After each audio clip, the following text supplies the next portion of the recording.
Magandang umaga po sa bawat isa. At buksan po ninyo ang inyong pong mga Biblia sa Zechariah chapter 14. And today po, ito na po yung last installment ng pag-aaral po natin sa Book of Zechariah. And gusto ko lamang pong ipakita muli sa inyo na ang pinaka-tema po ng Book of Zechariah ay kung paano po ang Diyos, si Jehovah God, ay seryoso po siya or passionately devoted siya sa kanya pong mga tao sa bansang Jerusalem. At alam natin na ang chapter 1 hanggang chapter 6, ito po ay nagpakita po ng 8th night vision si Jehovah kay Zechariah na pinirich ni Zechariah sa kanyang mga kababayan bumalik mula sa captivity, na ang pinakalayunin na yon ay upang i-rebuild ang temple ni Zechariah ni Zerubbabel, upang ibuo ang temple na nasira. And we know na yung chapter 7a kung paano pinakita ng Panginoon na habang patapos na nila yung templo, kailangan nilang magkaroon ng sincere worship sa Panginoon. Yung dati nilang pananambahan na puno ng hypocrisy, ay kailangan nila itong baguhin as they restore yung temple worship. At chapter 9 hanggang chapter 14, dito ipinakita ng Panginoon kay Zechariah na pinirich ni Zechariah sa mga return exile, yung una at ang pangalawang pagdating po ng kanila pong hari. Ang Panginoon, ang kanilang shepherd at ang kanilang branch. At yun po ang ating pinag-aaralan po sa chapter 9 hanggang chapter 14. Sa pagtatapos po ng Zechariah chapter 14, from verse 18 hanggang 21, dito po ipinakita ni Zechariah kung ano po ang paghahari po ng ating Panginoong Kristo sa millennium. Of course, kung naalala po ninyo, sa mga previous chapter, binigyang detalye po ni Zechariah kung paano ang mga mangyayari sa 75-day gap. Alam natin na pagkatapos po ng tribulation, dadating po ang ating Panginoong Kristo at ipagtatanggol po niya yung pong mga tribulation saints at i-judge niya yung mga nations. At sa pagitan ng 75-day gap, magkakaroon ng matinding earthquake to the point na ang Jerusalem po ang magiging highest peak sa buong mundo. Alam din natin na magkakaroon ng mga extraordinary events during the 75-day gap. Pero pagkatapos po ng mga bagay na ito, from verse 16 to 21, makikita po natin dito kung ano ang itsura or preview ng paghahari po ng ating Panginoong Kristo. Babasahin ko po yung verse 16 hanggang 21 ng Zechariah 14, and then sundan po ninyo ako sa inyong pong mga Bible.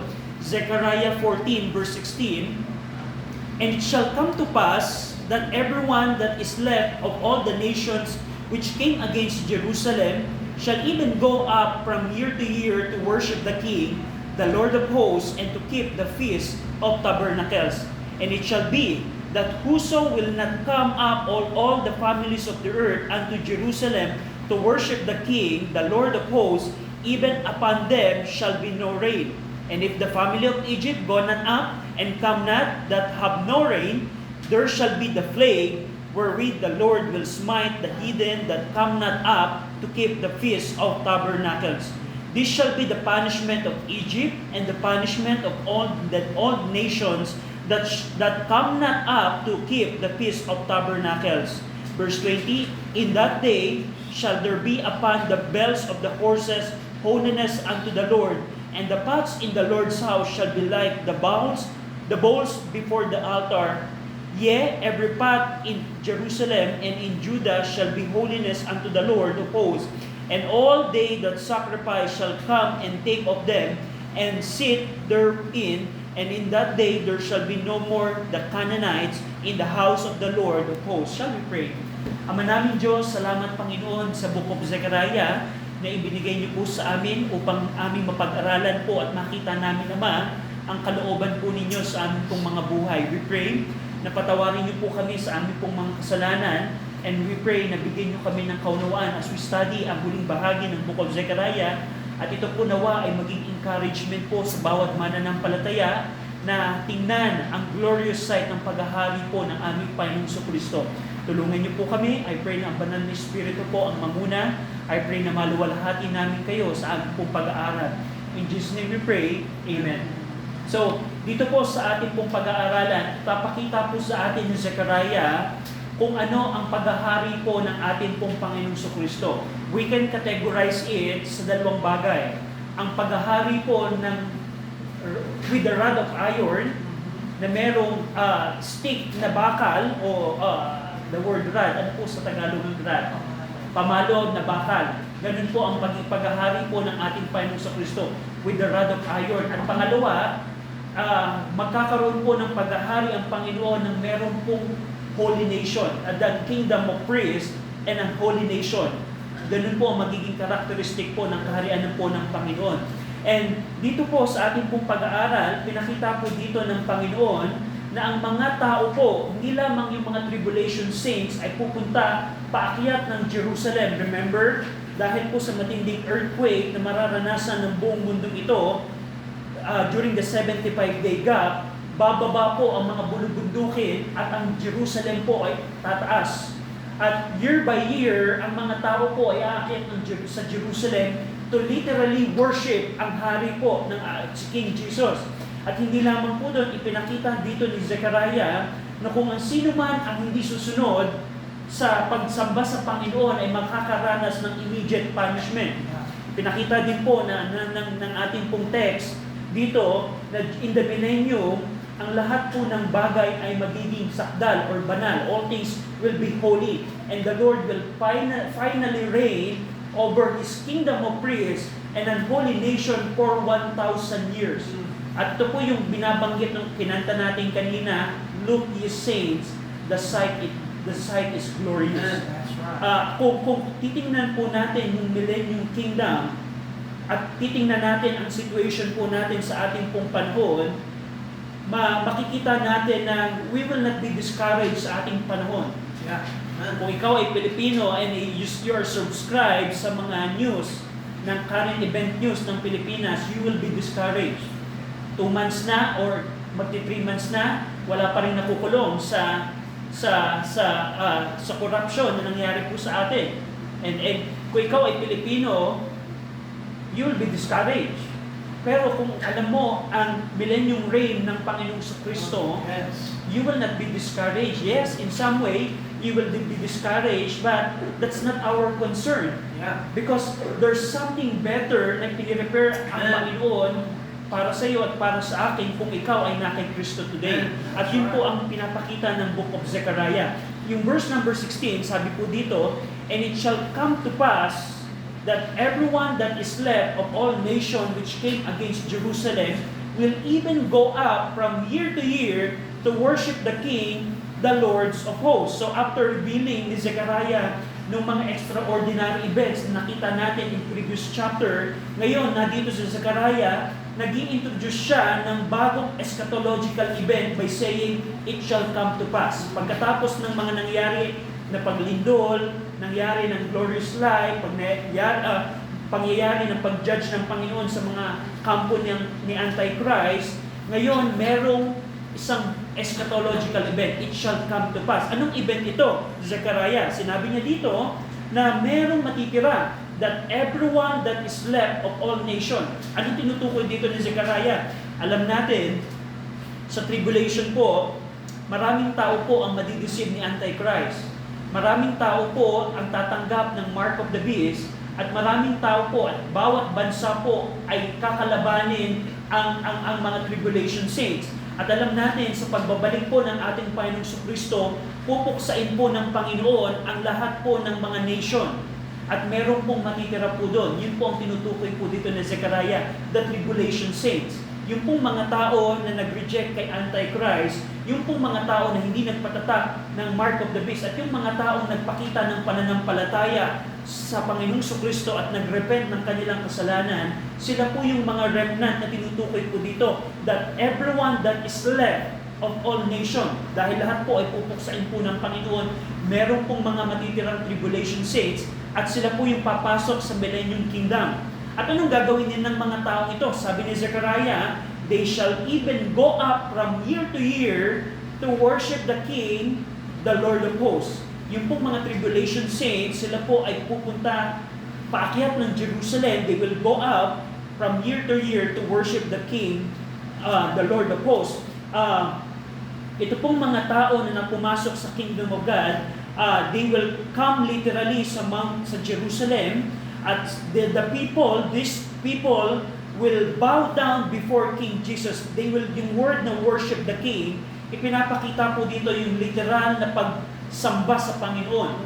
At ito po yung binanggit na Isaiah that every knee should bow sa Panginoon, na kinote twice ni Apostle Paul, na darating po yung panahon na lahat po ng tao ay lulod sa ating Panginoon sa Kristo. At yun ang gagawin ng mga tribulation saints dito. Hindi lamang po, nakita po ito ni Isaiah, go over in Isaiah, na year to year, there will come a time that everyone will worship the King Jesus in Jerusalem. In Isaiah 2, dinescribe dito po ni Isaiah yung pong magiging pilgrimage ng mga tao papuntang Jerusalem. Isaiah 2, verse 2 and 3. Isaiah chapter 2, verse 2 and 3. Basahin po natin ito ng sabay-sabay. Ready? Read. And it shall come to pass in the last days that the mountain of the Lord's house shall be established in the top of the mountains, and shall be exalted above the hills, and all nations shall flow into it. And many people shall go and say, Come ye, let us go up to the mountain of the Lord, to the house of the God of Jacob, and he will teach us of his ways, and we will walk in his paths. For out of Zion shall go forth the law, and the word of the Lord from Jerusalem. So ito po yung binabanggit na Isaiah, that all nation will come to Jerusalem. It's the same event na tinutukoy ng Zechariah, na yung mga remnant, yung mga natira, they will go year by year sa Jerusalem. And hindi lamang po doon, not only will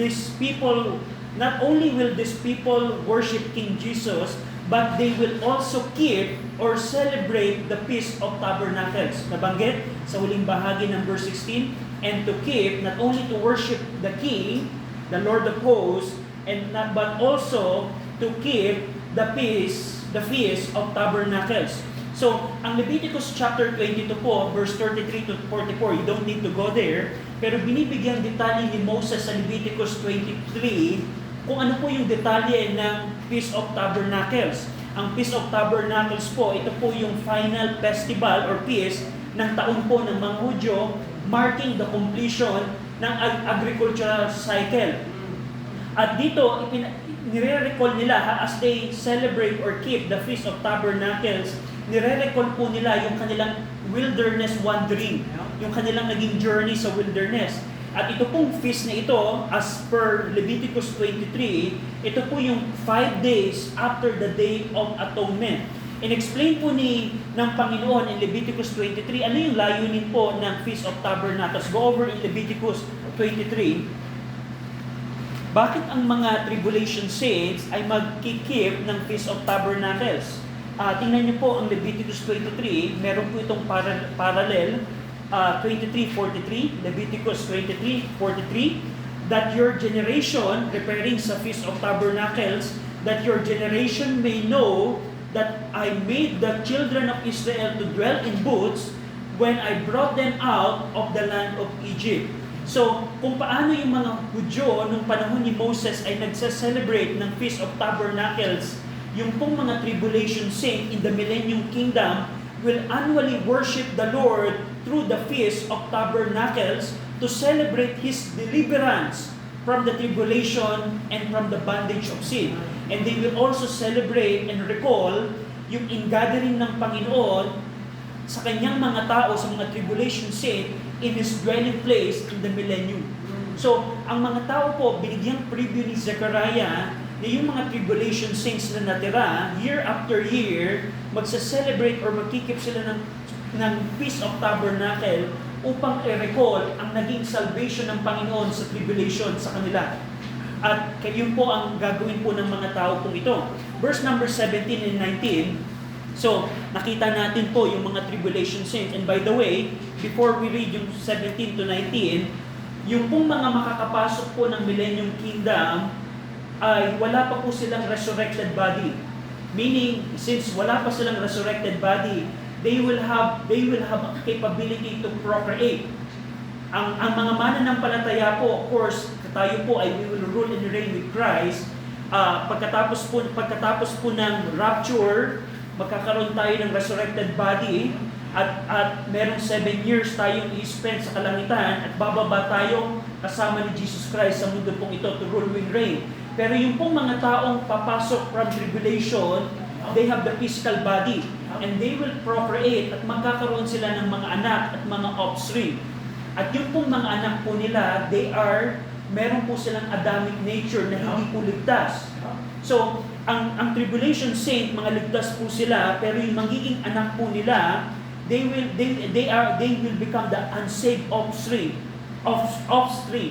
ng kanila pong mga tatay at nanay.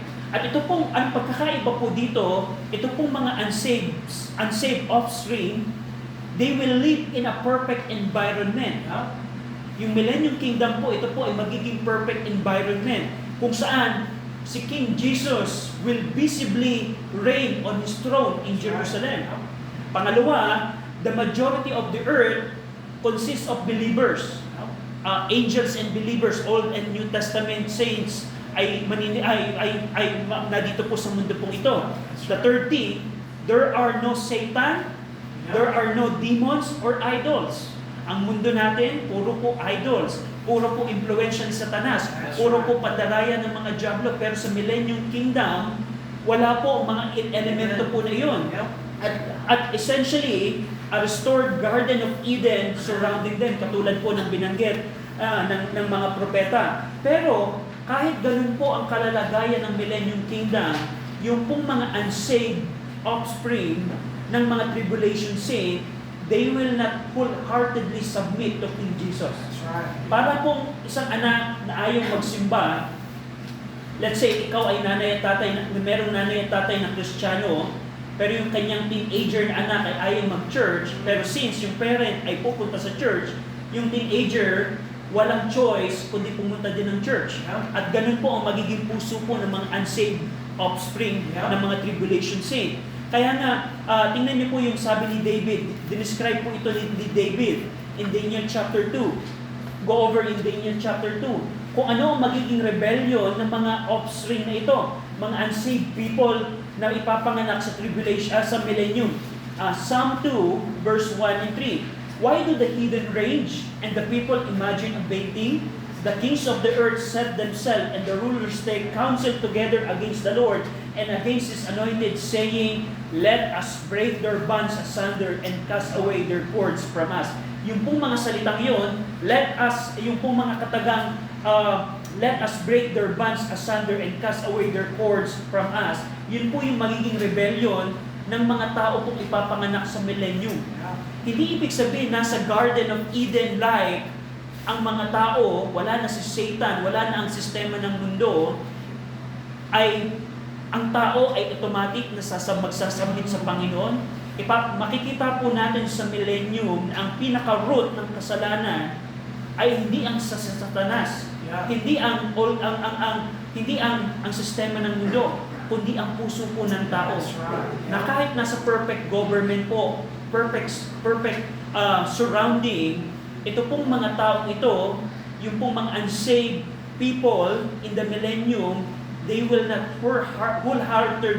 wholeheartedly submit to King Jesus. And dahil po doon, dahil po sa mga taong yun, ang ating Panginoong Kristo po ay mamamahala with the rod of iron. With the rod of iron. Para po sa mga mananampalataya, yung pong rod of iron ruling ng ating Panginoong Kristo, yun po ay para sa mga taong ipapanganak po sa millennium. Ano po ang klaseng rod of iron? Kung saan immediate po ang punishment according sa law of Moses. Sa ating panahon, pag nagnakaw ka, halimbawa, pag nagnakaw sa ating konstitusyon, pag merong nagnakaw sa tahanan mo at nagnakaw halimbawa ng 10,000 pesos, ang gagawin lang ng pulis, uhulihin yung magnanakaw, ikukulong yung magnanakaw, pero at the end of the day, wala ka pa rin 10,000 pesos. Ibig sabihin, nanakawan ako. Yes, nakulong yung tao. But sir, nasan yung 10,000 ko? Pero sa millennium po, hindi po ganon. Yung taong nagnakaw, ibabalik yung ninakaw mo at magdadagdag pa siya ng 20%. Ganun po. We can imagine kung ang isang magnanakaw, kung isang politiko ay magnanakaw ng 10 billion, magkano kailangan niyang ibalik? 12 billion. Ganun po, ka-immediate, ganun po karado, ganun po magiging ruling ng ating Panginoon. Yung pong mga tao na makakapatay pagkatapos ng 2 and 3 witnesses na magpapatotoo na siya ang pumatay, death penalty po ang kahinatnan po nila. Yung pong magkakaroon ng adultery and immorality, pag merong 2 or 3 witness na magpapatotoo, tunay, nakita namin nag-adultery yung taong ito. Tunay, ito ay nag-blasphemy. Ito ay naggumawa ng witchcraft. Ito ay naggumawa ng mga labag sa salita ng Panginoon. Yung pong mga saints, they will become the judge. And after 2 or 3 witnesses, death penalty po kagad. Ganun po klase ang rod of iron rule ng ating pong Panginoong Kristo. Pero kahit sa gitna po ng sistema po na yon, may mga tao po na hindi po susunod sa Panginoon. At yun ang binanggit ng verse 17 and 18. Tingnan nyo, 17 to 19. So nakita natin sa verse 16, yung pong mga tribulation saints, year after year, they will come to Jerusalem to worship. Pero yung kanila pong mga magiging anak, verse 17, and it shall be that whoso will not come up of all the families of the earth unto Jerusalem to worship the King, the Lord of hosts, even upon them shall be no rain. May mga tao na, dito na lamang ako sa bahay, ang layo ng Jerusalem. Bakit ako mag-aaksay ng panahon para sambahin si King Jesus? Dito na lamang ako sa aking bayan. Dito na lang ako sa aking bahay. Pero wait, sinabi ng Panginoon, we need to come sa Jerusalem to worship the Lord. To celebrate the Feast of Tabernacle. Hindi ako pupunta doon. Ano ang gagawin ng Panginoon? Hindi bibigyan ng ulan. Just imagine that. Kung ikaw ay immediate, dahil itong bayan na to, ayaw sumamba sa Panginoon, magkakaroon ng tag-init at tag-tuyo sa kanilang bayan. Ganun po ka-immediate. At yung pong sumpa na yun po ay paalala lamang na mag-repent sila. Kasi in verse 18, tingnan nyo po dito, 18 and 19, and if the family of Egypt go not up and come not, that have no rain, so naranasan na nila na huwag magkaroon ng ulan, at ayaw pa rin sumamba kay King Jesus, there shall be the plague, wherewith the Lord will smite the heathen that come not up to keep the Feast of Tabernacles. So unang paalala ng Panginoon, halimbawa may nag-report, King Jesus, yung family of Egypt, they don't want to come to Jerusalem. They don't like to worship you. First punishment, there will be no rain. Pero sabi ng mga servants ng Panginoon, King Jesus, ayaw pa rin nila. May famine na sa kanila, may tagtuyo na sila kanila, ayaw pa rin sumamba sila sa iyo. Ang sunod na punishment ng Panginoon, plague ang mararanasan nila. At ito po ay mga literal na mararanasan po ng mga taong ayaw mag-submit kay King Jesus. In verse number 19, hindi lamang doon, ito po ay para sa lahat po ng nation. Hindi lang to sa Egyptian, the families of Egypt. This shall be the punishment of Egypt and the punishment of all nations that come not up to keep the Feast of Tabernacles. So ito po ang magiging rule and reign ng ating Panginoong Kristo. Now, bilang quick application, sa ating panahon, we have a freedom. Ang mga tao, pag sinabi mo sa kaibigan mo, mag-church naman tayo ng Sunday. Kasi napakahalaga na meron kang 7 araw sa trabaho, meron kang 7 araw na ginagawa mo ang gusto mo, kailangan maglaan tayo ng araw sa Panginoon. Ang tao po ngayon, they can freely refuse na sumamba sa Panginoon. Pero pagdating po ng Millennium Kingdom, they cannot do that. Ayaw mong sumamba, there will be no rain in that family. King Jesus ayaw pa rin sumamba. Ayaw pa rin pumunta sa Mount Zion, sa Jerusalem. Magkakaroon ng plague sa kanyang bayan. At ganun po ang pangunguna ng Panginoon. Kung parang sa tingin natin, parang napakasindak-sindak naman ng Panginoon. Pero dito po ipinapakita lamang ng Panginoon na dapat siyang sambahin. Kung ikaw ay Kristiyano, hindi po ito mabigat para sa iyo. That's right. Kasi ito po ang ginagawa natin. Why we do come to church? Ito po ang practice ng Millennium Kingdom That's at ng right. ating eternity. Yep. Huwag niyo pong isipin na pagdating natin sa langit and sa new heaven and new earth, we'll just go there and eat grapes and sit and chit-chat to each other. No. We will serve and worship That's right. King Jesus. Amen. And kung ang pagsamba sa Panginoon in our time is a burden to you, how much more for all eternity? Kung ang pagpunta sa church ay burden, na parang Sunday na naman, church na naman kami, naulan pa. Kung ganyan ang puso mo, Christian, right now, Amen. how much more sa millennium? Pagdating nakita ni King Jesus, may nag-report, ang King Jesus, ayaw magsimba ng mga taong ito. I don't know, probably isang salita lamang ng Panginoon, tuyo kagad yung mga halaman nila. Ganun po ka-immediate ang pangunguna ng ating Panginoon Kristo sa mundo po ito. Pero kung ikaw ay mananampalataya, hindi dapat ito burden, hindi dapat ito mabigat para sa iyo. This is exciting. And just imagine that, just habang nagbabiyahe kami minsan tuwing Sunday, marami kami nakikitang tao, nakikita namin yung tao nito, ano kaya gagawin niya buong linggo? Ngayong araw na ito. Probably yung iba ay pupunta for vacation, yung iba tutulog lang sa bahay. Parang, I'm looking forward to the day that all people will do the same thing to worship the Lord. At ito po ang nakikita natin sa Zechariah 14. Minsan yung kapitbahay mo parang, ay, mag-church ka ba? Hindi. Manunod lang ako ng Netflix full day. Pero darating yung panahon that yung mga tao na yun, they will not have choice anymore. And kung para, ito po yung binabanggit nung inawit natin kanina, look, you say, the sight is glorious. The king will take the highest position sa buong mundo pong ito. At kung ikaw ay mananampalataya na nag-church, kung ang church po na ginagawa natin, by the way, ito po ay practice ng ating eternity. Practice po ito ng ating eternity. And makakapakinig po tayo ng preaching sa buong eternity. Just imagine how King Jesus will preach. Yung mga tanong na, yung mga passages na wrongly ininterpret ni Brother RJ, probably correct ni King Jesus. Probably may mga na-preach ako na mali kong na-preach, pero King Jesus yung pala ang tamang interpretation. No? And that will be our eternity. That will be your eternity and our eternity. That's right. And kung bilang mga mananampalataya, it is a sight, glorious sight. Na one day, we cannot fully comprehend that, but this is our future. Just imagine that.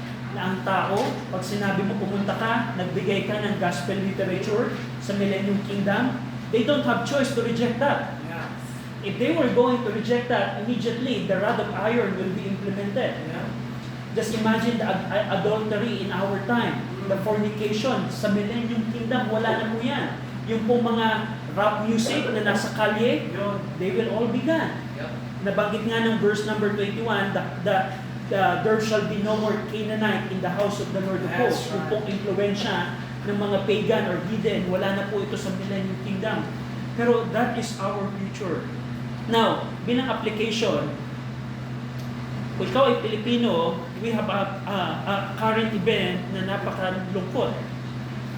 Kung saan, maraming bilyon po ang nawawala sa ating bayan. Of course, the reason I believe bakit ganito ang politika po sa ating pong bayan, way back 100 years ago, nung panahon pa lamang po ng revolution, ang mga Pilipino po, even 100 years ago, mas inuuna po ng mga Pilipino ang sarili nila kaysa sa kapakanan ng iba. Kahit po nung panahon pa ng revolution ng panahon ni Aguinaldo and so on and so forth, kahit panahon ng pamumuno ng Amerika, panahon ng Commonwealth, hanggang sa ating panahon, yung politics po natin ngayon, the government that we have right now, you need to trace it back in the history. At yun yung makikita na ang mga Pilipino ay mas inuuna ang kanilang sarili kaysa sa kapakanan ng iba. Kaya ngayon, ganun pa rin po tayo as a Filipino in general. Pero kung ikaw ay Kristiyano ngayon na alam mo na ganito ang setup ng ating government, at alam mo na meron palang gantong government si King Jesus, mati-discourage ba ako sa aking buhay ngayon?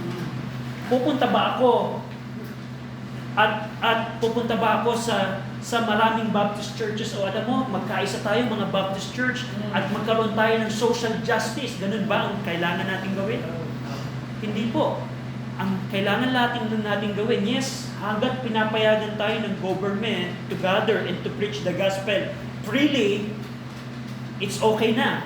Pero to the point na kailangan natin magmarcha, no. Because just look at our future. Pagdating po ng paghahari ng ating Panginoong Kristo, wala ng corruption. Just imagine that. Wala ng kickback. Wala ng ghost project. Kaya, don't be discouraged, Christian. Na kung titingnan natin ang ating future, walang-wala ang ating panahon ngayon. Yep. A little encouragement from the book of Zechariah. Verse 20 and 21, hindi lamang po doon, so nakita natin, the rule of Christ will be rod of iron with the rod of iron. But in verse 20 and 21, in that day shall there be upon the bells of the horses holiness unto the Lord, and the pots in the Lord's house shall be like the bowls before the altar. Finally po, yung pong binanggit ng Exodus 29:31 na ang Panginoon, go over, for example, in Leviticus, Exodus chapter, go over in Exodus 29,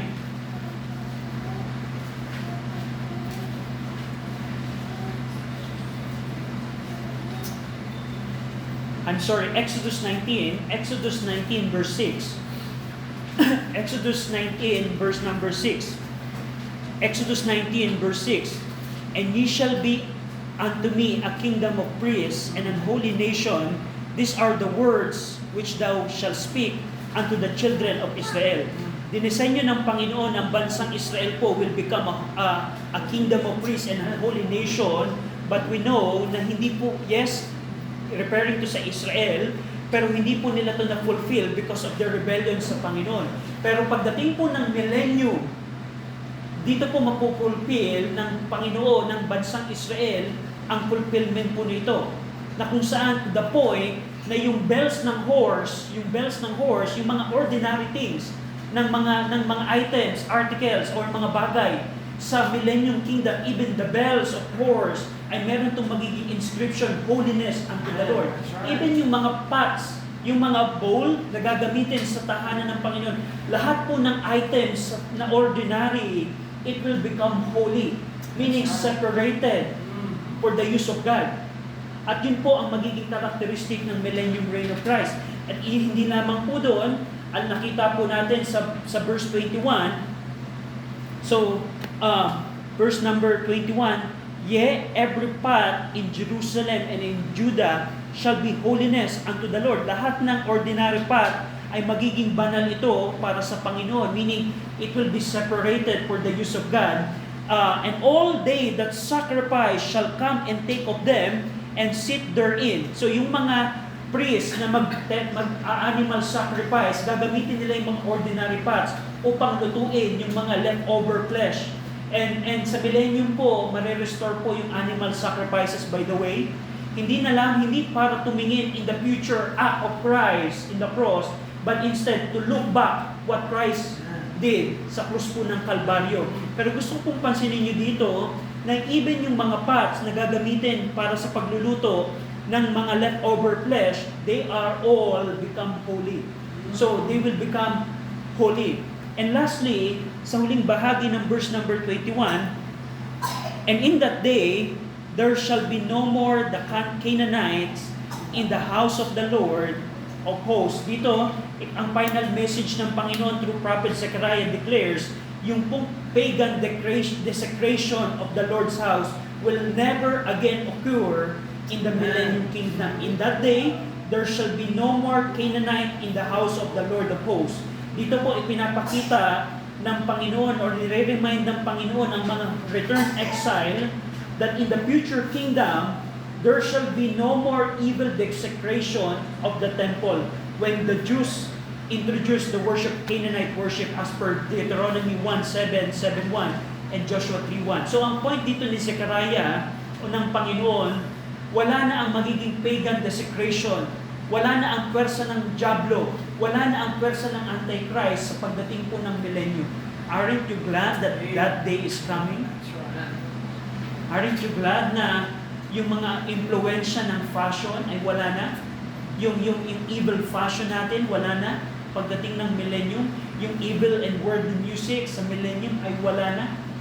Yung mga online gambling, yung mga smoking, yung mga alcoholic beverages, all of them will just be things of the past.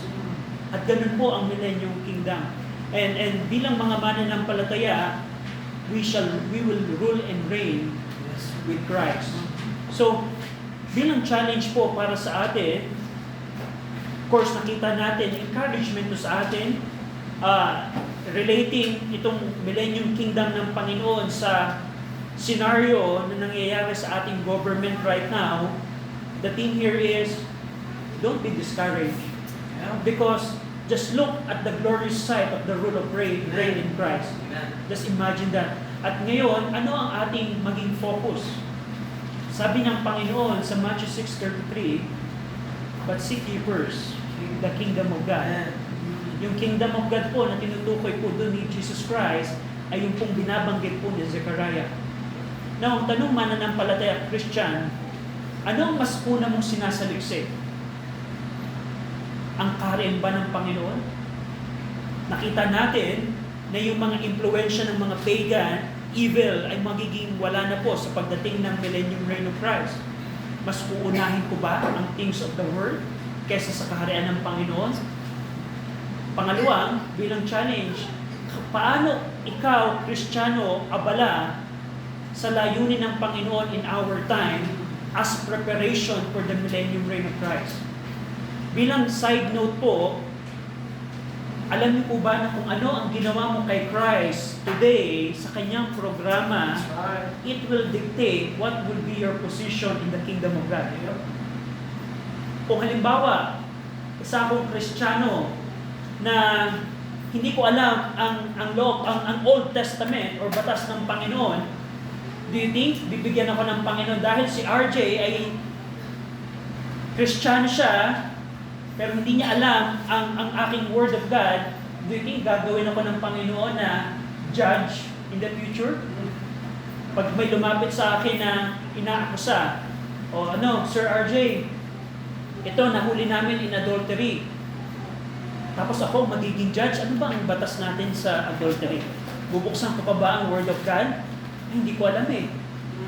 Ang point ko po dito, kung anong investment mo sa Word of God, kung anong investment mo sa work of God in our time, it will tell us ano yung magiging position mo in the kingdom of God. For 1,000 years. For 1,000 years. And by the way, bilang encouragement po, lahat po ng government offices ay hahawakan na po ng mga mananampalataya. Mga mananampalataya. So bilang mga Kristiyano in our time, na tinuturo ng Book of Zechariah, habang merong kingdom of God na parating para sa iyo at para sa akin, maging abala tayo sa programa ng Panginoon in our time. Saliksikin natin ang kaharian ng Diyos, huwag ma-discourage sa mga event na nangyayari in our time, but instead, set our affection on things above.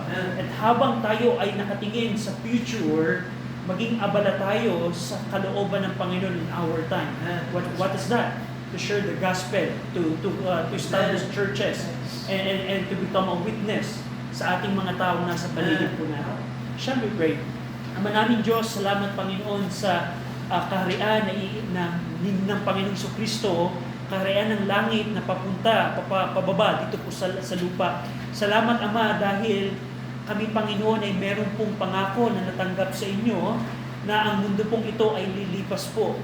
Maraming discouragement, maraming impluensya ni Satanas, maraming impluensya ng Diablo ang mundo pong ito, pero kami Panginoon ay nagagalak dahil si King Jesus will rule and reign sa millennium reign of Christ. At salamat Ama dahil ito po ay bagay na ibibigay po ninyo hindi lamang sa mga Hudyo, kundi para sa mga tao naglagak ng tiwala sa aming pong Panginoon sa Kristo. We pray na ang kaharian po ninyo ay pinakita po sa amin ay maging encouragement and motivation po sa amin upang maging abala kami, Ama, sa programa po ninyo in our time, the Great Commission. Pinupuri namin kayo. In Jesus' name we pray. Amen.